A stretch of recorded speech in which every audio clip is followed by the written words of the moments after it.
I wanted to take this rare opportunity to say hello to you and to thank you earnestly for buying Low in High School, which is here, of which I'm very proud. And again, thank you for buying it. We had higher hopes, everything looked great for a higher chart position, but as usual, not to be. But never mind, the music exists and I'm really proud of it. And hopefully in the future, maybe next year, the year after, I don't know, it will be reviewed properly by people. Also, as you know, we released Jackie's Only Happy when she's up on the stage a couple of weeks ago. It's received no airplay, just one by Jonathan, which was very nice. Otherwise, nobody will play it.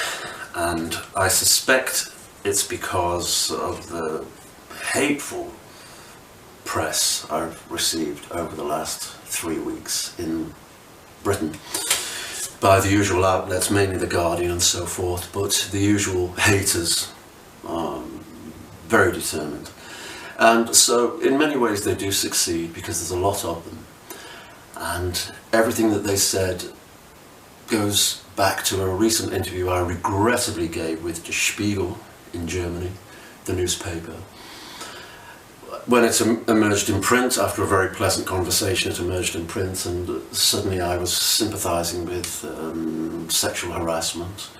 I was apparently sympathising with paedophilia. I was sympathising with rape. I was sympathising with everything that would persuade anybody on the planet to stop listening to me. Of course, none of those assumptions were true. I do not support anything like that. You can hear it even in the tone of my voice. However, this is the world we now live in with the print media. It seems to me that in the first place they get very angry or very excited if you start to say something that people are listening to or that reflect the will of the people. They get very nervous, they won't allow it, they shut it down and so forth. But also it seems to me that in England at the moment, the right wing has adopted a left-wing stance, and the left wing has adopted a right-wing stance. So everybody is confused, and nobody seems to know what people mean. This shuts down free speech, this shuts down any open debate about anything, and consequently we're all in a mess, and we don't know where we stand. So I feel that the campaign for Low in High School and for the surrounding singles was derailed and damaged purposely by the haters. They're not listening to the music, they're not listening to anything really. They see my name and they just want to get rid of it as quickly as possible. And as I said, in many ways they do succeed. There's not really that much you can do about it.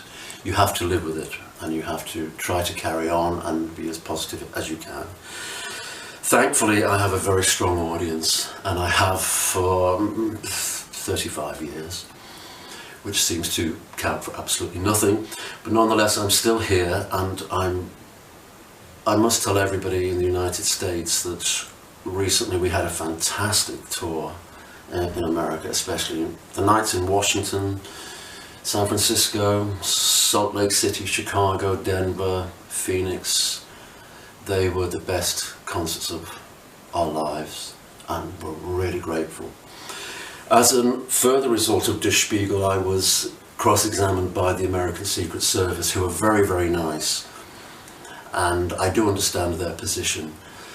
So that went very, very well, and they assured me that they had no cause for concern. But it was a direct result of Der Spiegel that I was cross-examined, which was very, very sad. So, congratulations, Der Spiegel. You achieved everything that you set out to do. Whether again I'm allowed free access to America, I really don't know. I have to wait and see if I can enter the country again. But we never know. If I can't, I have to say very sincere thanks to everybody who supported me in the US.